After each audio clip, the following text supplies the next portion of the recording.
manipis. Minsan, ew, madungis. Pero masarap. Mwah, ikis. Sexy time na. Sexy Mega! Memories. Memories. Nandyan lahat ng perang dapat sana ay nasa bank account, pero dahil magastos ka, ngayon, memories na lang sila. Diba, pag pinagtanong sa'yo, saan ka na gano'n? Saan ka nag-iipon ng pera? Ay, dapat pala may ipon? Dapat ba, bakit? Dapat ba nasa bangko? Yung pera ko lahat nasa memories ko na lang. Ang gastos ko kasi. Alam mo, eto hindi naman sa tinutulungan kitang i-justify lahat ng gastos mo. Pero kung yung perang kagastosan mo o yung bagay na pinagkagastosan mo ay bagay naman na nakapagpasaya sa'yo.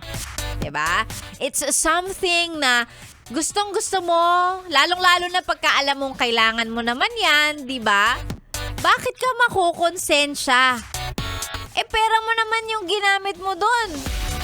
Well, syempre, ibang usapan yung kapag ka nangutang ka, nagsinungaling ka pa sa kakilala kaibigan mo, nagsabi ka pa na may emergency kasi may kamag-anak ko at saka may kapamilya ko nasa ospital, kailangan ko ng pera.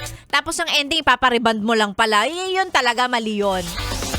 Pero kung nag-ipon ka naman para dun sa bagay na yun, pera mo naman yun, pinaghirapan mo, bakit ka magigilty kung ginastos mo? Lalong-lalo na kung nakapagpasaya naman sa'yo. Diba? O, hindi na lang bagay. Kunwari, nag-book ka ng flight. O kaya nag-staycation ka with your family. Ikaw lahat ang gumastos. Naging masaya ka naman nung nag-staycation kayo, diba? Me time, family time naman yon. So, bakit ka magigilty? Bakit mo iisipin na ano ba yan? Ang gastos ko naman? Oo, magastos ka pero naging masaya ka naman. O, hindi lang ikaw naging masaya pa family members mo kasi nag-outing kayo. Ikaw ang gumastos, di ba? Okay lang yun. O ano, bumili ka ng iPhone. Ano naman? Ginagamit mo naman yun di ba? O, sino na lang ba taong mabubuhay ng walang cellphone, walang internet? Pag siguro sanay ka, di ba, na wala. O, di okay. Pero kung ikaw, araw-araw ka nagtatrabaho, lumalabas ng bahay, dapat lagi kang, 'di ba, nakokontak, lagi kang natatawagan, madali kang ma-message, kailangan mo yung iPhone. iPhone 17 Pro Max. May 17 na ba? Pero 'di ba, you get me, right? You get what I'm saying? Oh, gastos lang ng gastos. Ay, nako. Again, kung pera mo naman yon, hindi ka naman nangutang at nagsinungaling para mabili yung bagay na yon, okay lang. Alam mo, sinasabi ko to sa'yo kasi gina-justify ko din lahat ng gastos ko Ako din kasi. You and me, it's mutual. Char! Ay nako, magandang umaga mga yes friend ko.